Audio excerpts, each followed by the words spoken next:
Je lis du livre de Daniel, chapitre 3, verset 17, ce qui suit.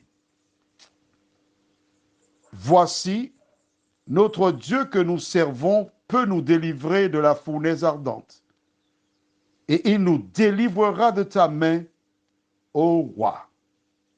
Prions.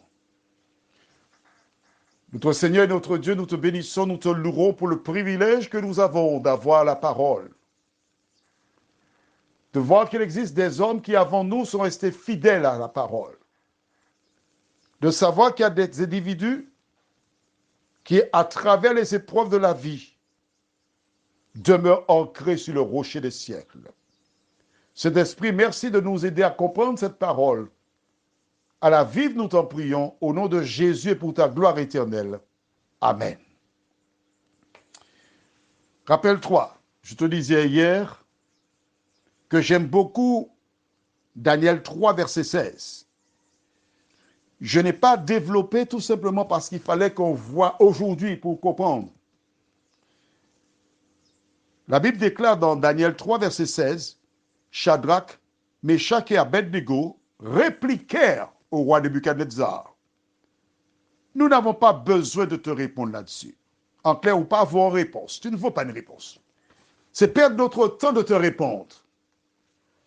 Vois-tu, ce verset, il est important. Parce que ce sont les premières paroles qu'ils ont énoncées.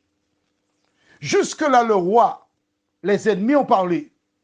Ils gardaient le silence. Pourquoi? Parce qu'ils étaient mandatés. Ils étaient des ambassadeurs.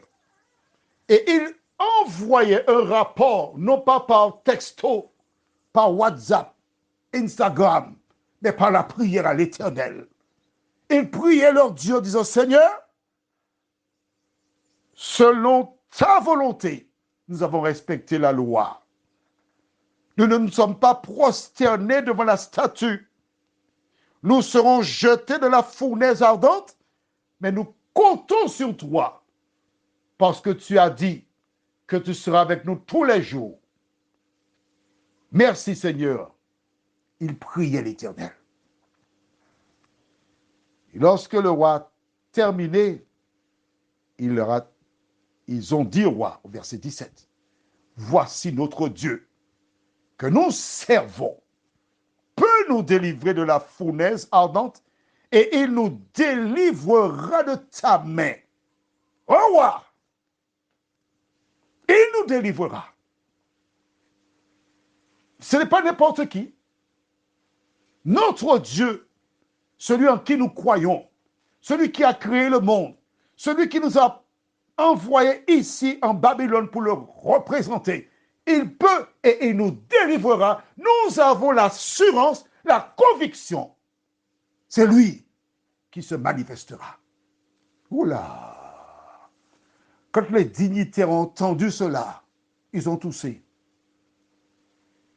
Voici un bras de fer qui avait lieu, qui remportera la victoire. Personne n'avait jamais osé s'adresser au roi Nebuchadnezzar de cette manière, ni sur cette forme, voir le fond. Nous sommes les plus grands.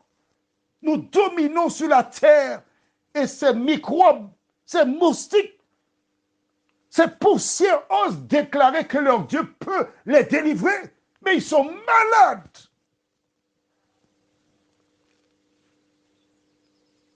C'est ce que les gens disent de toi quand tu veux faire la volonté de Dieu. Tu es malade.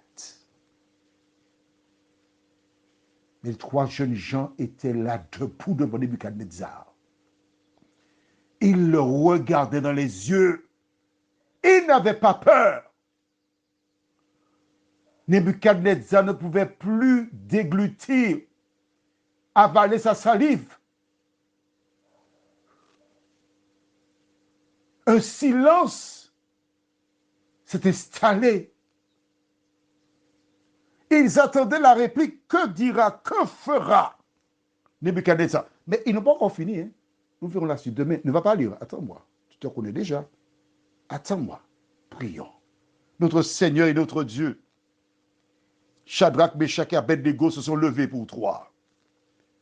Shadrach, Meshach et Abednego se sont rappeler qu'ils sont des ambassadeurs de l'Éternel. Ils t'enferment au milieu de l'attaque parce que tu étais avec eux.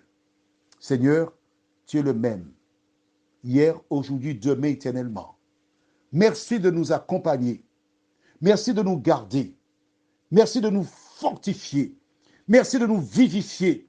Merci de nous aider à avoir la crainte de Dieu et non la crainte des hommes. Il fait pour nous ce qu'il y a de meilleur, nous t'avons prié. Au nom de Jésus et pour ta gloire éternelle. Amen. Que l'Éternel te donne la force, la puissance et la foi de Shadrach, Meshach et Abednego. Je te souhaite une bonne nuit.